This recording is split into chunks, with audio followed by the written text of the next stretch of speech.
नमस्कार, आप देख रहे हैं नवभारत समाचार। मैं हूं डॉक्टर नज़र अंसारी। जैसा कि आप जानते हैं कि सामान्य लोकसभा निर्वाचन चल रहा है और चौथे चरण का चुनाव लखीमपुर खीरी में होना है। 28 लोकसभा लखीमपुर और 29 लोकसभा धौरहरा से नेतागण अपना अपना प्रयास कर रहे हैं। राजनीतिक पार्टियां डोर टू डोर जाकर लोगों से संपर्क कर अपने पक्ष में वोट डालने की अपील कर रहे हैं। इसी क्रम में आज पोल खोल पार्टी के राष्ट्रीय अध्यक्ष नरेश चंद्र भदौरिया जी हमारे साथ मौजूद हैं। हम जानेंगे कि क्या है लोगों का मूड। सर बताएं कुछ, कैसा चल रहा चुनाव? चुनाव बेहतर चल रहा है और इस बार लोगों का मन है बदलाव होना चाहिए। और मैंने भी कहा कि रोटी लगातार अगर तावा पे पड़ी रहे तो जल जाती है। रोटी हो चाहे सत्ता हो, इसे बदलते रहना चाहिए। अन्यथा की दशा में अगर बदलाव ना हुआ तो रोटी जल जाती है, सत्ता में बैठा व्यक्ति घमंड में जलने लगता है। इसलिए इस बार बदलाव है पक्का, सुनिश्चित बदलाव होगा। लेकिन बड़े बड़े नेतागण तो बात कर रहे हैं कि 5 किलो राशन 2029 तक दिया जाएगा और ये बताया जा रहा है कि आरक्षण मुसलमानों को दे दिया जाएगा। लोगों को इस तरह से डर भरा जा रहा है। राजनीतिक लोग इस तरह की बातें कर रहे हैं। मैं कहता हूँ एक भी नेता कोई ये बयान क्यों नहीं दे देता है कि अगर सरकार में आए या सरकार है तो हम पढ़ाई और दवाई फ्री करेंगे। हम तो कहते हैं पढ़ाई और दवाई फ्री कर दो। इस देश का नौजवान जब पढ़ जाएगा और हट्टा कट्टा होगा तो ना वो 5 किलो ना 2 किलो ना आधा किलो, कोई नहीं, वो अपनी रोजी रोटी खुद ही तलाश लेगा। लेकिन खतरा एक ज़रूर है, पढ़ा लिखा नौजवान होगा तो वो नेताजी का बोरिया बिस्तर कौन संभालेगा, नेताजी का टेम्पो हाई कौन करेगा। अब खतरा इससे बड़ा एक और हो जाएगा। पढ़ा लिखा नौजवान कहेगा कि नेताजी ये विजय माल्या, मेहुल चोकसी और नीरव मोदी कैसे भाग गए विदेश पैसा लेके। अब नेताजी ये अडानी अंबानी कौन है जो देश की सारी दौलत लूटते हैं। पढ़ा लिखा मतलब कि देश के रोजगार और देश के आर्थिक हितों पे सवाल करेगा। जब ये सवाल करेगा तो देश के तो नेताओं की नेतागिरी ठप हो जाएगी। इसीलिए गेहूं चावल फ्री बकवास सब कुछ हो रही है, लेकिन दवाई और पढ़ाई पे कोई नेता नहीं बोल रहा है। ये देश का दुर्भाग्य है। अब इसे समझना चाहिए नेताओं की चालबाजी या चालाकी इसको कहते हैं।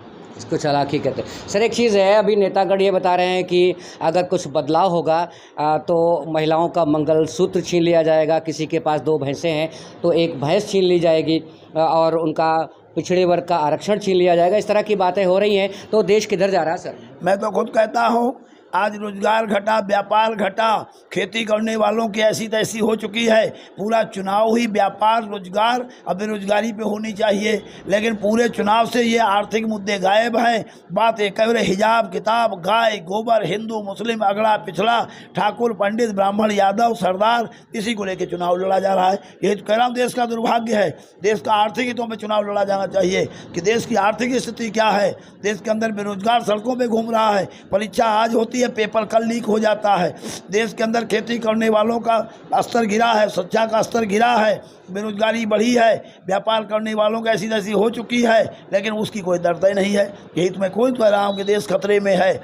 अगर इस देश को तो ये सब झूठ पखंड फैलाया जा रहा है सभी राजनीतिक दलों द्वारा, जनता को भरमाया जा रहा है, असली मुद्दे से ध्यान हटाया जा रहा है।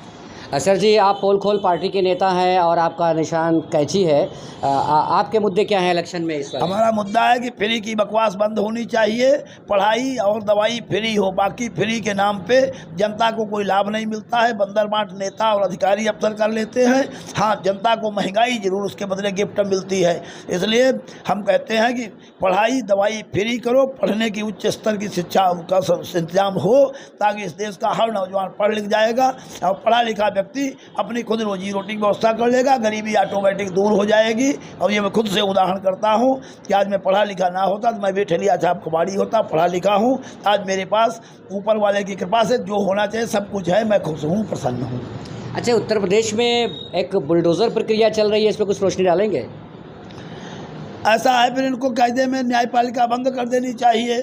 वैसे भी देश का ध्रुवीकरण बहुत ज़्यादा हुआ है, न्यायपालिका तक जो है कहा जाए किसको कहा जाए, लेकिन ये ध्रुवीकरण देश का नुकसान कर रहा है। और चाहे बुलडोजर हो चाहे जो हो, अगर अपने आप पे सब करना है तो इनको कायदे में जज वगैरह हटा देना चाहिए, कोर्ट बंद कर देनी चाहिए। सब कुछ अपने आप निर्धारित कर ले, क्या ज़रूरत है।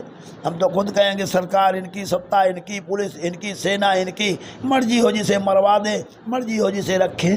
हम तो मरने के लिए भी तैयार हैं, कौन सा फर्क पड़ता है। यही तो कह रहे हैं लोकतंत्र खतरे में है, जनतंत्र खतरे में है। अगर ये तिवारा सत्ता में आते हैं संविधान बदल दिया जाएगा, लोकतंत्र खत्म कर दिया जाएगा। और एक बहुत छोटा उदाहरण दे रहा हूँ, अभी क्रय विक्रय और साधन सहकारी समिति के चुनाव हुए हैं। एक भी पर्चा कोई नहीं भरा, बस जितने सीटें थी उतने पर्चे भाजपा के नाम पे भर दिए गए। और इन्होंने सूरत में तो बाकायदा विरोधियों को हड़का के और उनके पर्चे वापस लेवाए कि मेरे विरोध सीट जीत लिया है। लोकतंत्र खत्म हो रहा है। प्रधान हो चाहे पंच हो चाहे डेलीगेट हो, यहाँ तक कि विधायक सांसद भी वहीं से हो जाएंगे सुनिश्चित, वही पर्चे भरे, बाकी बात खत्म। लोकतंत्र खत्म हो रहा है, भदौरिया जी कह रहे हैं लोकतंत्र खत्म हो रहा है। देश को अंग्रेज़ों की मजबूत जंजीरों से आज़ाद कराने में हमारे जवानों ने अपनी ज़िंदगी दांव पर लगा दी थी और देश को आज़ाद करा के इसे प्रजातांत्रिक देश बनाया था। तो लोकतंत्र खतरे में है, ऐसी दशा में प्रजातंत्र है। प्रजातंत्र को बनाए रखने के लिए सर प्रजा को क्या करना चाहिए? प्रजा को चाहिए कि वो रोजी रोटी के सवाल पे वोट करे, अपने हितों को देखते हुए वोट करे। जाति धर्म पंथ मजहब से ऊपर उठकर पापी पेट का सवाल है के आधार पे इस देश के जो भी लोग हैं अपने आर्थिक हितों को लेकर वोट दें। और जिस दिन आर्थिक हित ऊपर होंगे, बाकी जाति धर्म पीछे होगा, उस दिन ये देश अपने आप मजबूत हो जाएगा, इसमें कोई शक नहीं है। तमाम वेस्टर्न के देश हैं और मैं बताऊं वहाँ जाति धर्म का लफड़ा नहीं, बहुत मजबूत है। अभी यूनाइटेड किंगडम में बाकायदा सादिक अली फिर से वहाँ के लंदन के चेयरमैन बने हैं, कोई लफड़ा नहीं है।